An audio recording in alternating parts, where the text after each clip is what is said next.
యెషయాగ్రంథము 6వ అధ్యాయం 1వ వచనం. యెషయా 6వ అధ్యాయం 1 నుంచి చదవండి. అత్యున్నతమైన సింహాసనమందు ప్రభువు ఆసీనుడై ఉండగా నేను చూచుచుంటిని. ఎవరండి? ప్రభువు ఆసీనుడై ఉండగా నేను చూచుచుంటిని. ఆయన చొక్కాయి అంచులు దేవాలయము నిండుకొనెను. ఆయనకు పైగా శరాబులు నిలిచింది. ఒక్కొక్కరికి ప్రతివాడు రెండు రెక్కలతో తన ముఖమును రెంటితో తన కాళ్ళను కప్పుకొనుచు రెంటితో ఎగురుచుండెను. వారు సైన్యములకు అధిపతియగు యెహోవా పరిశుద్ధుడు పరిశుద్ధుడు పరిశుద్ధుడు, సర్వలోకము ఆయన మహిమతో నిండి ఉన్నది అని గొప్ప స్వరముతో గానపతి గానములు చేయుచుండును. వారి కంఠ స్వరము వలన గడప కమ్ముల పునాదులు కదులుచు. అయ్యో నేను అపవిత్రమైన పెదవుల గలవాడును, అపవిత్రమైన పెదవుల గల జనుల మధ్యను నివసించువాడును. నేను నశించితిని, రాజును సైన్యములకు అధిపతియగు యెహోవాను నేను కన్నులారా చూచుకుననుకుంటుని. చాలండి. హల్లెలూయా. నేను చెప్పబోయే మాట ఏంటంటే, యెషయా ఒక దర్శనంలో చూస్తున్నాడు. ఆ దర్శనంలో చూస్తుంది ఎవరిని అంటే ప్రభు అయిన యెహోవా దేవుణ్ణి ఆయన దర్శనంలో చూస్తున్నారు. మన దేవుడైన యెహోవా అంట మందిరమును తన అంచుల మట్టుకు దేవాలయంలో కప్పి ఉన్నాడంట. హల్లెలూయా. అలాగే ఈ మందిరంలో కూడా మన దేవుడు మన యేసు ప్రభువు వారు తన అంచుల మట్టుకు దీన్ని నింపుదునుగాక. హల్లెలూయా.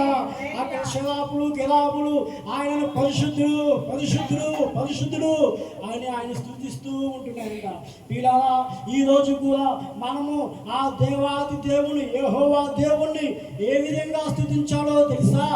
ఆయనకు అంచుల మట్టుకు ఈ మందిరము నింపులాగా ఆయన చొక్క ఆయన యొక్క మొత్తం శరీరం అంతము ఈ యొక్క మందిరం చుట్టూ నింపులాగా మనము ఆయన స్తుతించాలి. హల్లెలూయా హల్లెలూయా. చెప్పండి హల్లెలూయా హల్లెలూయా హల్లెలూయా. నేను సాధారణంగా గ్రీటింగ్స్ అంటే వాక్యం ఎక్కువ చెప్తాను. ఎందుకు అంటే వాక్యమే మనకి గ్రీటింగ్స్ అయినది. అయితే యెహోవా దేవుడు యేసు ప్రభువారు మన మధ్యలోకి రావాలి అంటే మనము ఆయనను ఎలా ఆరాధించాలో తెలుసా? గడప కమ్ముల పునాదులు వణుకు రీతిగా మనము ఆరాధించాలి. హల్లెలూయా.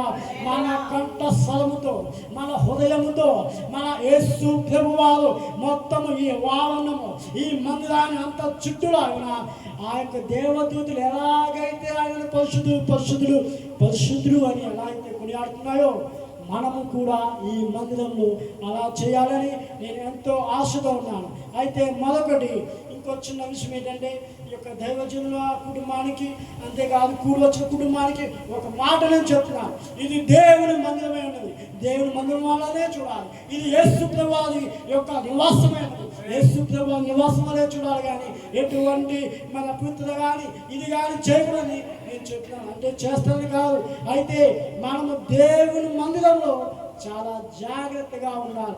ఆల్రెడీ యొక్క ఈ ప్రదేశంలో యేసు ప్రభువారికి మీరు ప్రతిష్ఠించున్నారు.